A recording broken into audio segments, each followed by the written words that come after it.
Hey, what's happening, everybody? This is Hayden Adams. In this video, I'm talking all about responsive images in HTML and CSS. By default, pictures on the web are not responsive. If I change the size of my browser, this picture does not move. But almost like magic, with adding some HTML and some CSS, I can make the picture catch the size of my browser. And even when I hit a responsive design, it adds some additional padding, and I threw some purple in just so we could actually see the padding. So with that, let's get started. All right, I'm Hayden Adams with Designer Who Codes, and this channel is all about helping you design more and troubleshoot less. If that's your thing, then hit that subscribe button so you never miss a future video. So what I have here is a basic HTML document. I have my head section, my body, and in the body, I have a div tag, a paragraph tag, and a picture. By default, this picture does not resize. If I move my browser, it's just the size that it wants to be. In order to start the responsive process, I have to put some meta information inside the head and tell the browser that my width is the overall device width. So what I have to do is I'm going to come over to title. I'm going to say meta name equals viewport. And in the viewport, we're going to say that our content is going to be equal to, content, triple quotes, there we go, double quotes, content equals width equals device width. And in that, what we're also going to say is initial scale is going to equal 1.0. And essentially don't magnify our screen.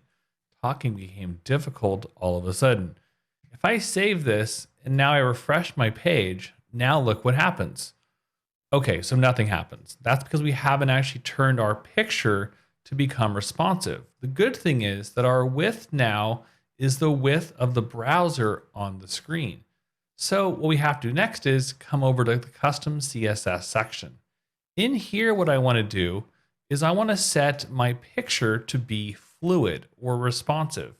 I'm going to say IMG. I'm going to use the image tag for the start because I'm going to use the image right here because that's our picture. And this picture is going to be width 100% and height of auto. The height auto allows us to properly scale the picture. If we said height 100, then what it would essentially be is one big square. Since it's not a square, we have to then say auto. I'm going to save my custom CSS.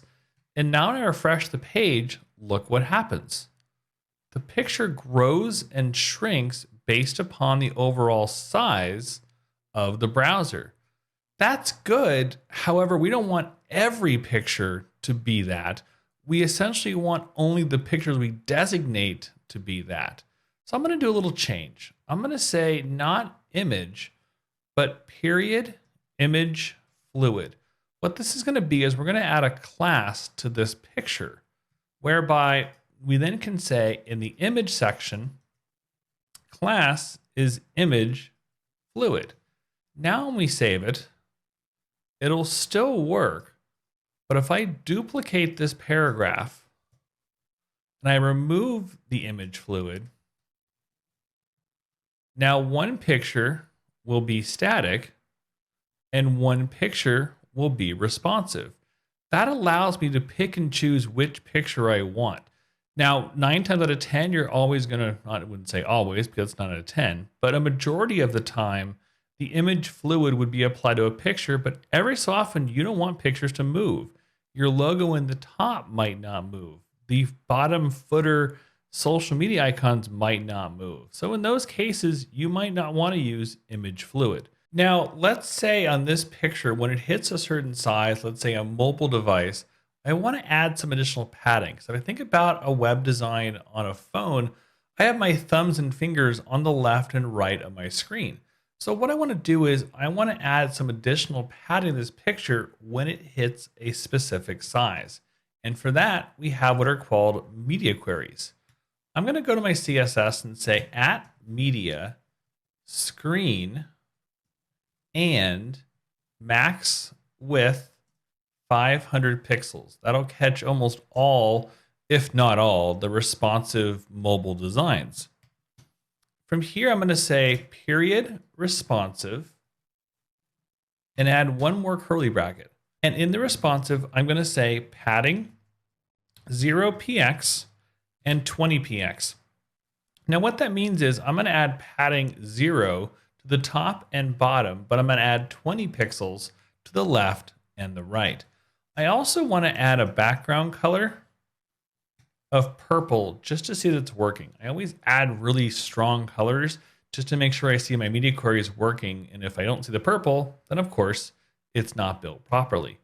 I'm going to save this responsive. And what I'm going to do, which is interesting, is I'm not going to add responsive to the picture. I want the entire column or div to have the padding. So if I have any images and text, they'll all move together. Up in this div, I'm going to say class responsive.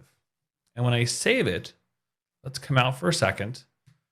This picture is going to be big, but when I go smaller, when it hits a certain size, note the padding shows up on the right and the left. The margins at the bottom are inherently from the paragraph tag, so ignore those. And as you can see, this non-responsive picture doesn't exactly fit to a mobile environment. In fact, that would be a major problem because I can scroll left to right. What I'd have to do to fix this is then put the class fluid down here. Perfect. Now it works. What you could always do as an option is you could always come up to your custom, and this is an option, but it's a very, very careful, delicate process, is you could say responsive and IMG, meaning every single picture that goes to a mobile framework become responsive. And again, what we have to do is take the image fluid, not image, and come down and copy the width and height for all images in the responsive section of the image tag. And what that would do is, if I come up here and I take out class image fluid, now we have a new dynamic. So if I refresh the page, by default, this picture is not fluid. This one is at the top, but the minute it hits that mobile size, it snaps perfectly into place. Now you may or may not want to do it for your design only because you're affecting all pictures. I usually don't, but I know some of those just say, you know what, when it comes to a mobile, it's all one column. Thereby, I want to make sure all my pictures. But then again, you may not want that. I wanted to give you different options to make your picture responsive when it comes to HTML and CSS. If you want more videos helping you design more and troubleshoot less, check out the videos I have here and don't forget to subscribe. As always, I'm Haydn Adams with A Designer Who Codes. Thanks so much for watching and have a fantastic day.